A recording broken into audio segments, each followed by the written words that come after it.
नमस्कार दोस्तों, welcome to government exam info. तो स्वागत है आपका आज की वीडियो में। और आज हम मॉडल पेपर पार्ट 6 करने वाले हैं। इससे पहले 5 पार्ट्स आ चुके हैं, तो जिन लोगों ने वो नहीं देखा है, जब भी आपके पास समय हो उसको ज़रूर अटैम्प्ट करिएगा। सारे इंपॉर्टेंट है स्क्रीनिंग एग्ज़ाम के लिए। तो आज पार्ट 6 है और इसमें भी हम अराउंड 50 क्वेश्चन अटैम्प्ट करेंगे और इसका आंसर आपको बताना है कमेंट करके, और देखना है आपके जो स्कोर है वो कितना बन रहा है। तो चलिए शुरू करते हैं आज का वीडियो। और जो लोग टेलीग्राम से नहीं जुड़े हैं, लिंक आपको डिस्क्रिप्शन में दिया गया है, वहाँ पर आप जाकर ज्वाइन कर सकते हैं। वहाँ पर भी आपको सारी अपडेट्स मिलती रहेंगी। तो चलिए शुरू करते हैं आज का वीडियो और देख लेते हैं आज के क्वेश्चंस। तो ये रहा हमारा पहला क्वेश्चन। अच्छा, यहाँ पर एक और चीज़, जो करंट अफेयर्स की मैराथन क्लास है, जिसमें पिछले 2-3 महीने के जितने भी इंपॉर्टेंट करंट अफेयर्स बन सकते हैं वो मैंने इंक्लूड किए हैं। तो वहाँ जाकर आप इसको देख सकते हैं। देखिए, इसमें आपको national plus international current affairs और साथ ही साथ जो उत्तराखंड का करंट अफेयर्स है, वो पिछले 2-3 महीने के जो भी इंपॉर्टेंट करंट अफेयर्स है वो वहाँ पर लिए गए हैं। देखिए, हालांकि यूकेपीएससी लेक्चर स्क्रीनिंग में ज़्यादातर आपका नेशनल और इंटरनेशनल करंट अफेयर्स ही आता है। उत्तराखंड करंट अफेयर्स कम रहता है स्क्रीनिंग एग्ज़ाम में, जहाँ तक मैंने देखा पेपर वगैरह।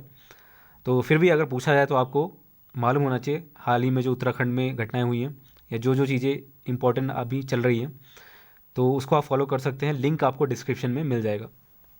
खैर, इसमें देखते हैं आज का पहला क्वेश्चन हमारा, निम्न में से कौन सा राष्ट्रीय शिक्षा नीति 1986 से संबंधित नहीं है। तो देखिए, ऑपरेशन ब्लैक बोर्ड तो था इसमें, साथ ही साथ जो पूर्व बाल अवस्था देखभाल और शिक्षा है ये भी था। इन दोनों में थोड़ा सा डाउट है। देखिए, वैसे ये जो आंसर इसमें दिया गया था वो था ऑप्शन डी, यानी कि ग्रामीण विश्वविद्यालय खोलना इससे संबंधित नहीं है। तो इस बारे में जिसको एक्यूरेट आंसर मालूम है, वैसे इसका आंसर जो दिया गया है वो मैं बता रहा हूँ। ऑप्शन डी दिया गया है, ग्रामीण विश्वविद्यालय खोलना। और जब मैंने देखा था, जब मैंने रिसर्च करा इस पर, तो राष्ट्रीय शिक्षा नीति जब मैं पढ़ रहा था तो उसमें भी ये ऑप्शन नहीं थी, ये पॉइंट नहीं मेंशन किया गया था। तो अगर किसी ने इसको डीप में पढ़ा है अच्छे से, तो वो मेंशन कर सकता है क्या ये सही है या इसमें कोई गड़बड़ है। तो जो यूकेपीएससी ने आंसर दिया है वो है ऑप्शन डी, यानी कि ग्रामीण विश्वविद्यालय खोलना इससे संबंधित नहीं है। तो ऑप्शन डी इसका राइट आंसर है। इसके बाद नेक्स्ट क्वेश्चन देखते हैं। नेक्स्ट क्वेश्चन, कोठारी कमीशन की संस्तुति के अनुसार प्रथम डिग्री कोर्स की अवधि होनी चाहिए। कितनी होनी चाहिए? 2, 3, 4 या फिर 2 से 3 वर्ष। तो ये है आपका 3 वर्ष। जो पहली डिग्री है वो 3 वर्ष की होनी चाहिए, जो कि अभी भी है, जो 3 साल का डिग्री कोर्स होता है। तो कोठारी कमीशन की संस्तुति के अनुसार इसमें भी 3 वर्ष की अवधि होनी चाहिए प्रथम डिग्री कोर्स की। इसके बाद जो इकाई विधि है, यानी कि यूनिट मेथड, ये किसने दिया था? तो ये दिया गया था आपका H.C. मॉरिसन। नाम याद रखिएगा, इन्होंने दिया था इकाई विधि। ऑप्शन सी इसका राइट आंसर है। इसके बाद नेक्स्ट क्वेश्चन है, शिक्षण मशीन का निर्माण किया गया था, किसके द्वारा किया गया था? ये किया गया था आपका एस.एल. प्रेसी द्वारा। ऑप्शन ए इसका राइट आंसर है। एस.एल. प्रेसी कौन थे? इनका पूरा नाम था सिडनी एल प्रेसे। देखिए, इन्होंने 1920s के आसपास ये मशीन डेवलप की थी, जिसमें कि एमसीक्यू को एडमिनिस्ट्रेट, यानी कि उसकी व्यवस्था करने का, और जो मशीन थी उसके लिए बनाई गई थी। ये जो व्यवस्था है एमसीक्यू की वो करता था। तो जो शिक्षण मशीन था वो क्या करता था? एमसीक्यू को एडमिनिस्ट्रेट या फिर उसकी व्यवस्था करता था। तो एस.एल. प्रेसे द्वारा ये किया गया था 1920s में। तो ऑप्शन ए इसका राइट आंसर है। इसके बाद अगला क्वेश्चन है, निम्न में से कौन एक शिक्षण की युक्ति नहीं है? विवरण, वर्णन, व्याख्या, संग्रहण।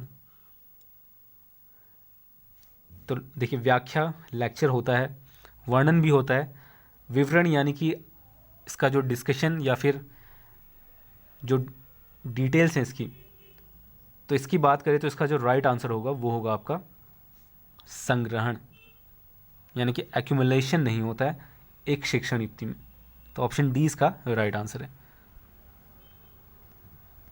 इसके बाद निम्न में से कौन एक राष्ट्रीय ज्ञान आयोग की रिपोर्ट की विषय वस्तु की सूची में सम्मिलित नहीं किया गया है?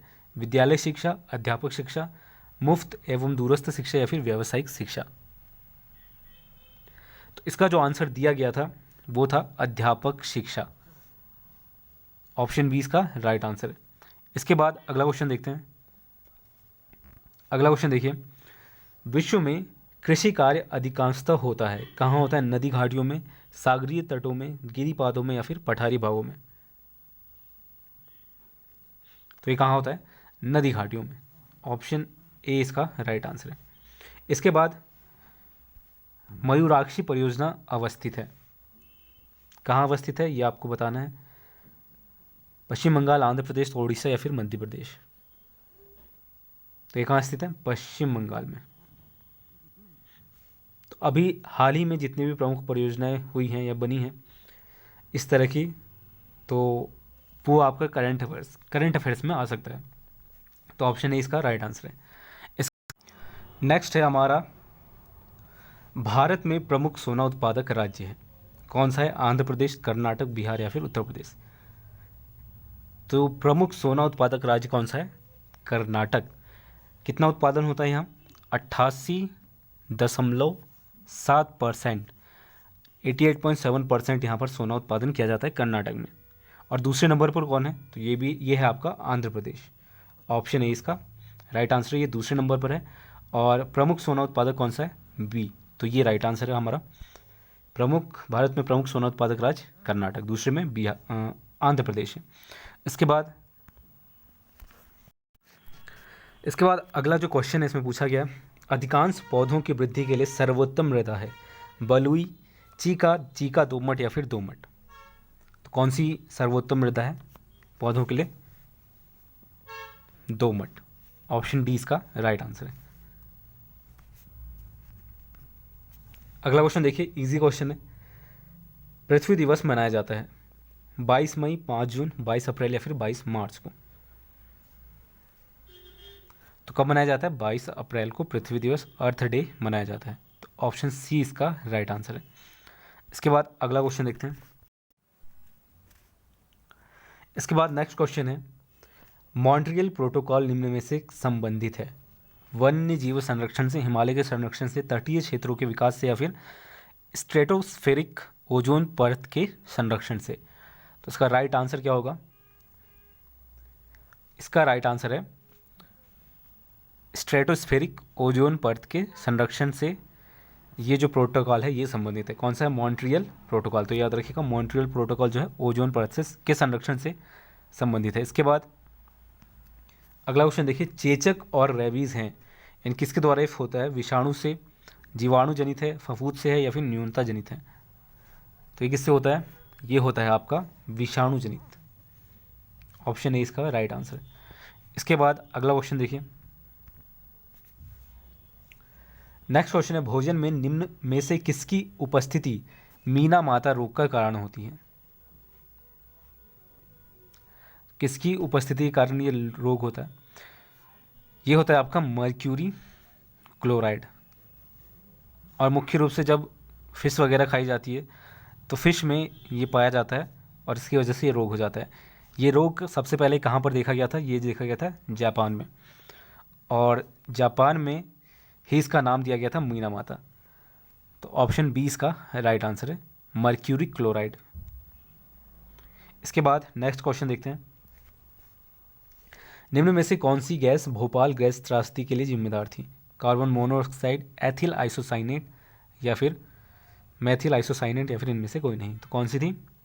मैथिल आइसोसाइनेट, ये जिम्मेदार थी भोपाल गैस त्रासदी के लिए। तो ऑप्शन सी इसका राइट आंसर है। इसके बाद बायोलॉजी पर भी आपके क्वेश्चन बनते हैं काफ़ी। गर्भाशय के कैंसर का कारण है पैप गौलियाँ, वसा युक्त भोजन, एप्स्टीन बर्ड वायरस या फिर ह्यूमन पेपिलोमा वायरस। तो कौन सा वायरस है? यह है आपका option D right answer, human papilloma virus. Option D is correct. गर्भाशय के कैंसर का कारण होता है ह्यूमन पेपिलोमा वायरस। इसके बाद नेक्स्ट है, आनुवंशिक अभियांत्रिकी द्वारा उत्पादित प्रथम मानव इंसुलिन प्रारंभ किया गया था। तो आनुवंशिक अभियांत्रिकी द्वारा जो प्रथम मानव इंसुलिन था वो कौन सा था? मतलब कब किया गया था ये पूछा गया। तो ये किया गया था आपका 1983 में। ऑप्शन बी इज करेक्ट, 1983 में ये किया गया था। इसके बाद अगला क्वेश्चन देखिए, एंटीबायोटिक पेनिसिलिन उत्पादित किया जाता है? किससे किया जाता है? बैक्टीरिया से, फफूंद द्वारा, एल्गाई द्वारा या फिर लाइकेंस द्वारा? तो ये किया जाता है आपका फफूंद द्वारा। Option B is correct. Next question है, राष्ट्रीय आपदा प्रबंधन की स्थापना आधिकारिक रूप से किस वर्ष में हुई थी? आधिकारिक रूप से बात की गई है तो ये बताना है आपको 1992, 2006, 2010 या फिर 2013। तो इसका राइट आंसर क्या होगा? इसका राइट आंसर है 2006 में आधिकारिक रूप से इसकी स्थापना की गई थी। अच्छा, इसकी स्थापना कब हुई थी? तो 27 सितंबर को हुई थी। 27 सितंबर को आधिकारिक रूप से 2006 में इसकी स्थापना की गई थी। अधिनियम कौन सा था? तो ये था आपका आपदा प्रबंधन अधिनियम 2005 के तहत। अधिनियम की बात की जाए तो 2005 के तहत था और आधिकारिक रूप से 2006 में 27 सितंबर को ये हुआ था। इसके बाद नेक्स्ट क्वेश्चन, ये क्वेश्चन एक बार और पहले भी हमने देखा है इसी पेपर, मॉडल पेपर में। प्रथम ट्रांसजेनिक पौधा था, यानी कि रिपीटेड क्वेश्चन है। मटर का, पाटसन का, तंबाकू का या फिर कपास का? तो कौन सा है? तंबाकू का। ये पहला ट्रांसजेनिक पौधा था। इसके बाद अगला क्वेश्चन देखिए, इजी क्वेश्चन है अगला। निम्न में से कौन सी कंप्यूटर की प्रोग्रामिंग भाषा नहीं है? तो जावा आप सबने देखा होगा, सुना है। कोबोल भी आपने पढ़ा है, फोर्ट्रॉन भी होता है। विंडोज़ क्या है? विंडोज़ है ऑपरेटिंग सिस्टम। तो ये प्रोग्रामिंग लैंग्वेज नहीं है, ऑपरेटिंग सिस्टम है। Option D is correct. इसके बाद जनवरी 2015 में दिल्ली पुलिस द्वारा किस मोबाइल एप्लीकेशन को आरंभ किया गया? हिम्मत, मदद, किस्मत या फिर सुरक्षा? अगेन ये करंट अफेयर्स का क्वेश्चन पूछा गया था। इस बार जितने भी इस तरह के एप्लीकेशंस आए हैं उसको आपको पढ़ के जाना है। और करंट अफेयर्स में मैंने कुछ करवाए हैं और अगली जो क्लास होगी मैराथन, उसमें मैं और सारे क्वेश्चन इंक्लूड कर दूंगा। फरवरी के जो रह गए हैं वो भी करूंगा और जो 2020 की इंपॉर्टेंट चीज़ें होंगी उसको भी इंक्लूड करूंगा। तो फिलहाल इस क्वेश्चन का आंसर क्या होगा? इस क्वेश्चन का आंसर है हिम्मत। इस नाम का मोबाइल एप्लीकेशन आरंभ किया गया था जनवरी 2015 में दिल्ली पुलिस द्वारा। तो option A is correct answer. इसके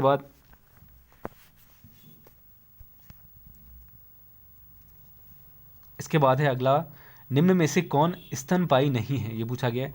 डक बिल्ड, प्लैटिपस। इसके बाद ऑप्शन बी है चमगादड़, व्हेल या फिर गोंडावन महान सारंग। तो देखिए ऑप्शन डी बिल्कुल इसका करेक्ट आंसर है। महान सारंग जो है ऑप्शन डी गोंडावन, ये एक स्तनपायी नहीं है। तो option D is correct answer. इसके बाद किस ताप पर जल का घनत्व, डेंसिटी जो है मैक्सिमम होती है? 100 डिग्री सेंटीग्रेड, 4 डिग्री, 0 डिग्री या फिर -4 डिग्री सेंटीग्रेड? इसका राइट आंसर क्या होगा? यह है आपका 4 डिग्री सेंटीग्रेड पर जो जल का डेंसिटी हो मैक्सिमम होता है। Option B is correct answer. Next question देखते हैं। इसके बाद अगला क्वेश्चन देखिए, अगला है केंद्रीय औषधि शोध संस्थान CDRI स्थित है? कहाँ स्थित है? बेंगलुरु, मुंबई, लखनऊ या फिर न्यू दिल्ली? तो ये आपका स्थित है लखनऊ में। ऑप्शन सी इसका राइट आंसर है। CDRI कहाँ स्थित है? लखनऊ में। इसके बाद अदरक है, क्या है? बल्ब, राइजोम, ट्यूबर या फिर परिवर्तित जड़? तो अदरक क्या है? राइजोम। ऑप्शन बी इसका राइट आंसर है। इसके बाद अगला क्वेश्चन देखिए, ये क्वेश्चन ही पहले आ चुका है।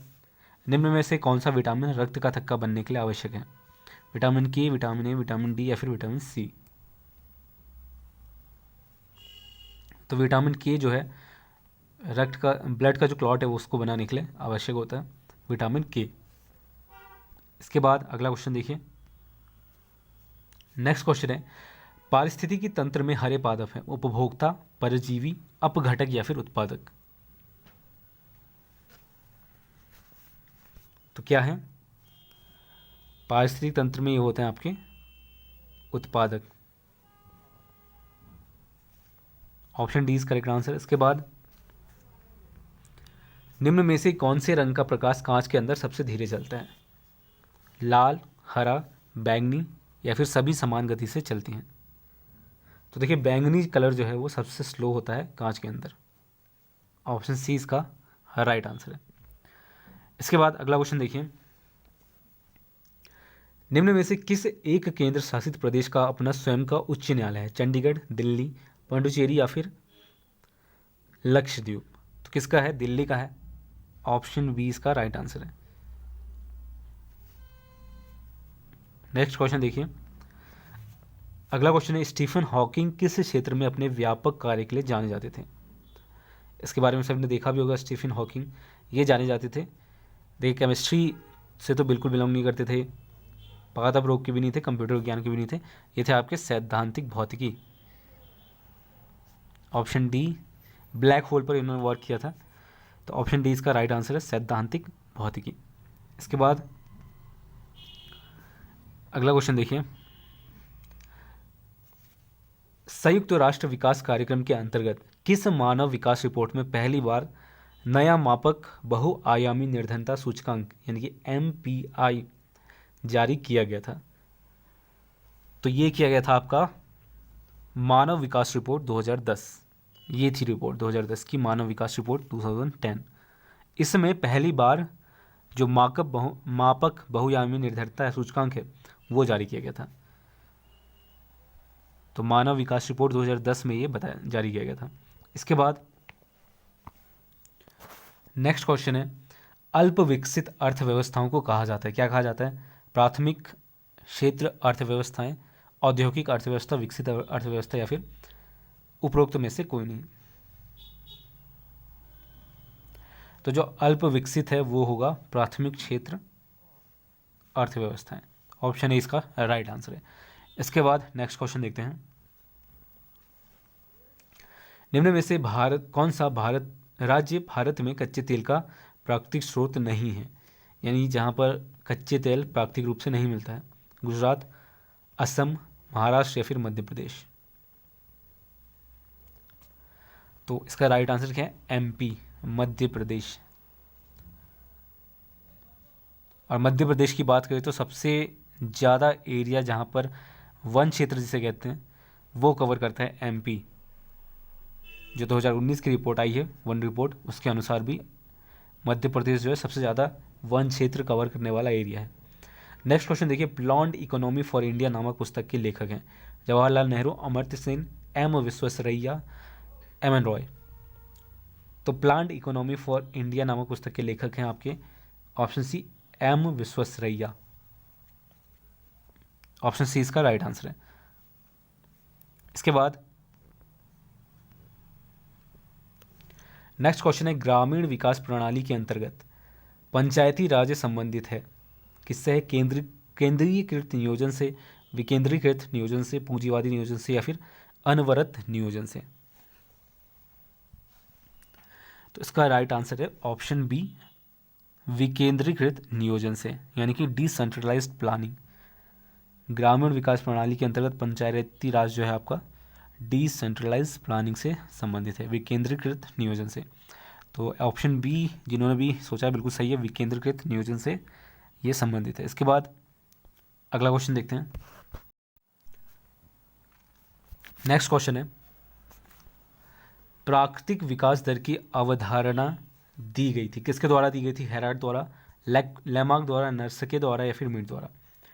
तो प्राकृतिक विकास दर की अवधारणा दी गई थी हेरोल्ड द्वारा। ऑप्शन ए इसका राइट आंसर है। इसके बाद निम्न में से किस वर्ष में नरेगा NREGA प्रारंभ की गई थी? नरेगा ये कब प्रारंभ की गई थी? 2005 में, 2000 में, 1996 में या फिर 1992 में? तो ये कब किया गया था? ये किया गया था आपका 2005 में। याद रखिएगा, शॉर्ट में है आपका नरेगा, NREGA, नरेगा ये प्रारंभ किया गया था 2005 में। इसके बाद किस पंचवर्षीय योजना में शहरी स्थानीय निकायों द्वारा कैपेसिटी बिल्डिंग का विचार दिया गया था? तो कौन सी पंचवर्षीय योजना थी वो? ये थी आपकी 11वीं। ऑप्शन सी इसका राइट आंसर है। अगला क्वेश्चन देखिए, वर्ष 2015 में 7वां ब्रिक्स शिखर सम्मेलन किस देश में हुआ था? ब्राज़ील, रूस, नेपाल या फिर चीन? तो वर्ष 2015 में ये कहाँ हुआ था? ये हुआ था आपका रशिया में, रूस में हुआ था ब्रिक्स सम्मेलन।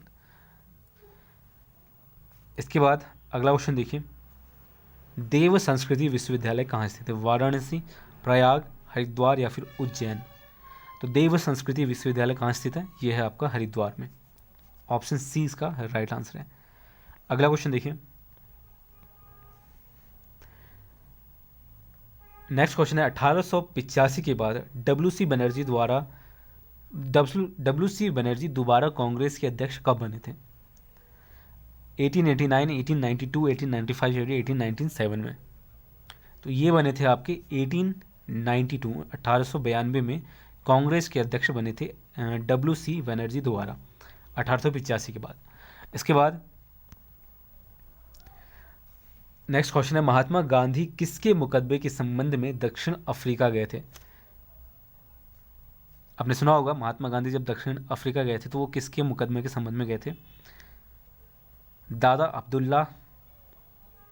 अब्दुल्ला हाशिम, दादा गफ्फार या फिर नासिर एंड कंपनी? तो ये गए थे आपके दादा अब्दुल्ला। ऑप्शन ए इसका राइट आंसर है। इन्हीं के मुकदमे के संबंध में ये गए थे दक्षिण अफ्रीका में। इसके बाद निम्न में से किसने गांधी जी को वन मैन बाउंड्री फोर्स कहा था? ये टैगलाइन जो है वो किसने कहा था? Louis Fisher, Valentine सिरोल, Lord Mountbatten या फिर जवाहरलाल नेहरू? तो लॉर्ड माउंटबेटन इन्होंने कहा था महात्मा गांधी जी के लिए वन मैन बाउंड्री फोर्स। इसके बाद अधिकतर स्मृतियां पद्य में लिखी गई हैं, निम्न में से कौन सी गद्य में लिखी गई है? नारद स्मृति, बृहस्पति स्मृति, याज्ञवल्क्य स्मृति या फिर विष्णु स्मृति? तो इनमें से जो गद्य में लिखी गई है वो है आपकी विष्णु स्मृति। ऑप्शन डी इसका राइट आंसर है। इसके बाद अगला क्वेश्चन देखिए, ऋग्वेद का कौन सा मंडल सोम को समर्पित है? 8वां, 9वां, 10वां, 6? तो देखिए ये जो वेद हैं इसके बारे में जब लूसेंट आप पढ़ेंगे तो उसका पहला यूनिट है इसके बारे में दिया गया है वेदों के बारे में, तो वहाँ पर ये सारी चीज़ें मेंशन की गई हैं। तो ऋग्वेद का कौन सा मंडल सोम को समर्पित है? 9वां। ऑप्शन बी इसका राइट आंसर है। इसके बाद गौतम बुद्ध ने कुशीनगर में अपना अंतिम उपदेश किसे दिया था? शुभद, आनंद, सारिपुत्र, उपाली? तो ये दिया गया था आपका शुभद को। ये सारी चीज़ें भी आपको लूसेंट में ही मिलेंगी, हालांकि लूसेंट में पॉइंट वाइज बताई गया है, उसको पढ़ने में काफ़ी दिक्कत होती है क्योंकि बहुत सारे पॉइंट्स वहाँ पर दिए गए हैं तो वो जल्दी याद नहीं होते हैं। तो उसमें जो जो इम्पोर्टेंट है बस आपको वही पढ़ना है लूसेंट में। एक वीडियो क्लास लाऊंगा जिसमें आपको बताऊंगा जो स्ट्रेटजी है वो लास्ट टाइम में किस तरह की होनी चाहिए। इसके बाद आज का आखिरी क्वेश्चन है हमारा, स्वामी दयानंद ने अपनी पुस्तक सत्यार्थ प्रकाश किस वर्ष में प्रकाशित की? ये आज का आखिरी क्वेश्चन है। 1890, 1880, 1870 या फिर 1875? तो यह है आपका 1875 में इन्होंने सत्यार्थ प्रकाश प्रकाशित की थी। किसकी बुक है ये? स्वामी दयानंद। तो ऑप्शन डी इसका राइट आंसर है। तो ये थे आज के कुछ क्वेश्चन, जिसमें कुछ क्वेश्चन आपके टीचिंग एप्टीट्यूड के थे, कुछ क्वेश्चन जीके के थे, कुछ क्वेश्चन करंट अफेयर्स के थे और कुछ क्वेश्चन आपके हिस्ट्री और जीएस के थे, यानी कि पॉलिटी के थे।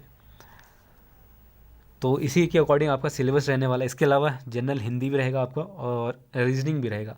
कुछ लोग कह रहे थे रीजनिंग के लिए, तो मैं जल्दी कोशिश करूँगा रीजनिंग पर भी कुछ टॉपिक्स कवर करवाए जाएँ और जो प्रैक्टिस सेट हैं ये भी लाए जाएँ।